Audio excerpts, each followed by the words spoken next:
एक होता है मेजर टाइम और एक होता है माइनर टाइम। माइनर टाइम क्या है कि अपने क्लाइंट के बारे में इंफॉर्मेशन हासिल करना और सारे के सारे के जनाब शेड्यूलिंग करना, मैंने किससे कब बात करनी है, किससे कब बात करनी है, और हम जब लिस्टिंग ही करते रहते हैं और अपनी तैयारी ही करते रहते हैं, इट इज़ माइनर टाइम।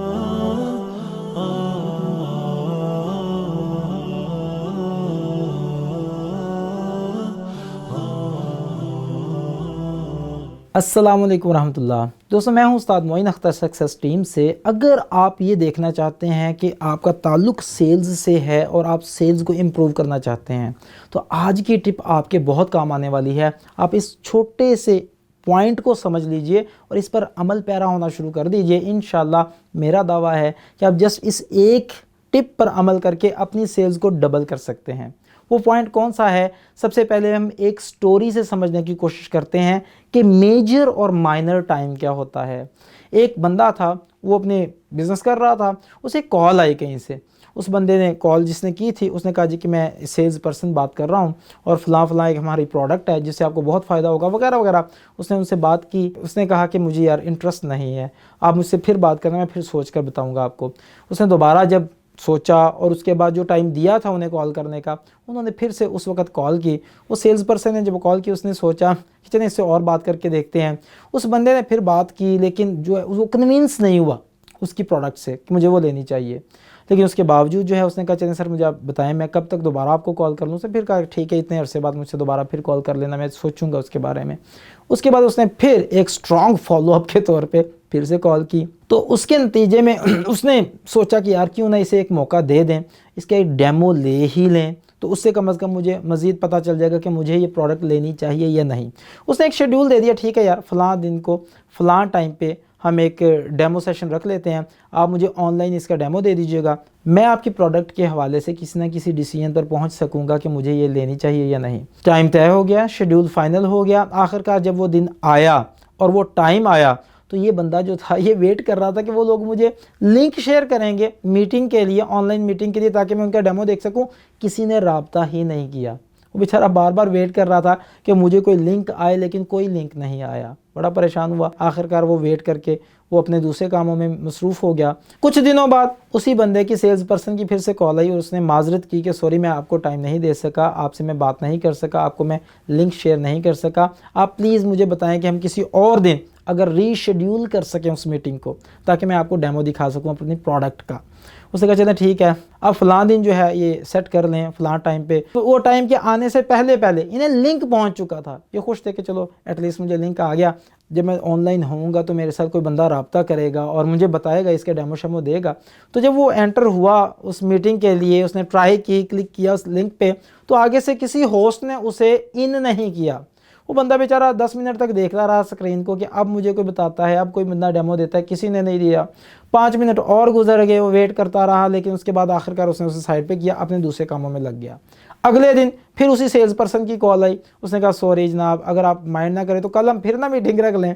उसे बहुत गुस्सा था और उसने इस बात से सीखा कि यार लोग जो है ना वो इस एक पॉइंट को नहीं समझते। देखें, एक होता है मेजर टाइम और एक होता है माइनर टाइम। माइनर टाइम क्या है कि अपने क्लाइंट के बारे में इंफॉर्मेशन हासिल करना, अपने कस्टमर रिलेशनशिप मैनेजमेंट सॉफ्टवेयर में चीज़ों को ऐड करना, अपडेट करना और सारे के सारे के जनाब शेड्यूलिंग करना, मैंने किससे कब बात करनी है, किससे कब बात करनी है, और हम जब लिस्टिंग ही करते रहते हैं और अपनी तैयारी ही करते रहते हैं, इट इज़ माइनर टाइम। हमारी परेशानी की बात यह है कि हम ज़्यादातर अपना टाइम जो वो माइनर एक्टिविटीज़ में लगाते हैं। इससे कोई सेल्स मैच्योर नहीं होती। सेल्स हमेशा मैच्योर होती है आपके मेजर टाइम से। मेजर टाइम कौन सा है? In the presence of the client. जितना टाइम आपका फेस टू फेस कस्टमर के साथ गुजरेगा, उसी में से मैच्योर होकर सेल्स आनी है। अगर आपने वो टाइम नहीं बढ़ाया या उसे आपने बेहतरीन तरीके से मैनेज नहीं किया, नतीजा क्या निकलेगा? आपकी सारी वर्किंग जो भी आपने की हुई है, वो जो आपने लिस्टिंग की हुई है, आपने पता नहीं कितने कस्टमर्स का डाटा रखा हुआ है, क्लाइंट्स का डाटा रखा हुआ है, लेकिन आपने इन फेस टाइम वो नहीं बढ़ाया, उसे प्रोडक्टिव नहीं बनाया, उसे आपने इफेक्टिव नहीं बनाया, तो उसका नतीजा क्या निकलेगा? आपकी सेल्स नहीं बढ़ सकती। तो जब तक आप किसी मसले की जड़ तक नहीं पहुंचेंगे, मसले को हल भी नहीं कर सकेंगे। तो इसलिए ज़रूरी है आप अपना फेस टाइम बढ़ाएं। मैं इसमें आपको एक और रिसर्च स्टडी का हवाला दे दूं। एक रिसर्च स्टडी हुई इंटरनेशनल लेवल पे, उसमें उन्होंने देखा कि एवरेज सेल्स पर्सन जो है वो अपने 8 घंटे में से सिर्फ और सिर्फ 90 मिनट्स यानी कि 1.5 घंटा कस्टमर की प्रेजेंस में लगाते हैं पूरे दिन में। नतीजा क्या निकलता है कि वो खास तरह की एक क्वांटिटी होती है जो सेल्स क्लोज होती हैं। इसके लिए एक बेस्ट स्ट्रैटेजी क्या है, वो जो 1.5 घंटा आप कस्टमर या क्लाइंट की मौजूदगी में लगा रहे हैं उस 1.5 घंटे को आप डबल कर लें, यानी कि 90 मिनट्स को आप डबल कर लें 180 मिनट्स में। नतीजा क्या निकलेगा, आप इधर से कस्टमर फेस टाइम को डबल कर लें, उधर से आपकी सेल्स डबल हो जाएंगी। क्यों? क्योंकि जो टाइम आप कस्टमर की मौजूदगी में लगाते हैं, जितना आप बेहतरीन तरीके से उसे मैनेज करते हैं, जितना बेस्ट वे में आप उससे फ़ायदा लेने के लिए उसे वेल प्रिपेयर्ड होके उस टाइम को यूज़ करने के लिए जाते हैं, तो उसी ने कंक्लूड होना होता है सेल्स की शक्ल में। तो आप फोकस हमेशा ये करिए कि आपने इस दिन में आपने किस तरह से अपना time face to face by customers आपने बढ़ाना है। आप कॉल्स कर रहे हैं तो आपने मीटिंग का जो तय किया हुआ है उस मीटिंग में आपने कितना उसे प्रोडक्टिव बनाना है। जो फेस टाइम है कस्टमर का, बार बार मैं अर्ज कर रहा हूं कि जितना आप तैयारी में टाइम लगा रहे हैं that is important, but the real time is in the presence of the client.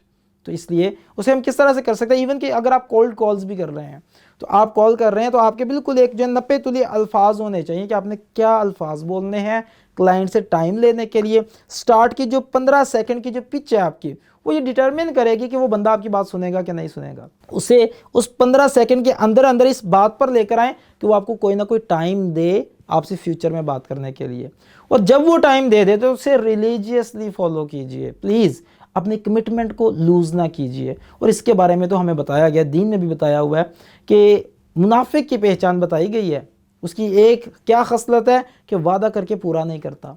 तो इसलिए इट्स वेरी वेरी इंपॉर्टेंट, किसी से कमिटमेंट हो जाए आपकी, मैं फलां टाइम पे बात करूंगा, फलां टाइम पे पहुंचूंगा, तो उस टाइम पे मेक श्योर कीजिए कि दुनिया इधर की उधर कर दें लेकिन आप उस वक्त पर मौजूद रहें। अगर आपकी ये कमिटमेंट होगी तो आपकी क्रेडिबिलिटी और ट्रस्ट भी डेवलप होगा, तो इंशाल्लाह आपका क्लाइंट भी आपको सीरियस लेगा। तो इस स्टोरी से और आज के टॉपिक से हमने ये सीखा कि हम अपने मेजर और माइनर टाइम को अलग-अलग समझने की कोशिश करें, और अपने मेजर टाइम को जितना भी हम यूज़ कर रहे हैं which is in the presence of the customer और क्लाइंट, उसे हम किस तरह से डबल करके अपनी सेल्स को भी डबल कर सकते हैं।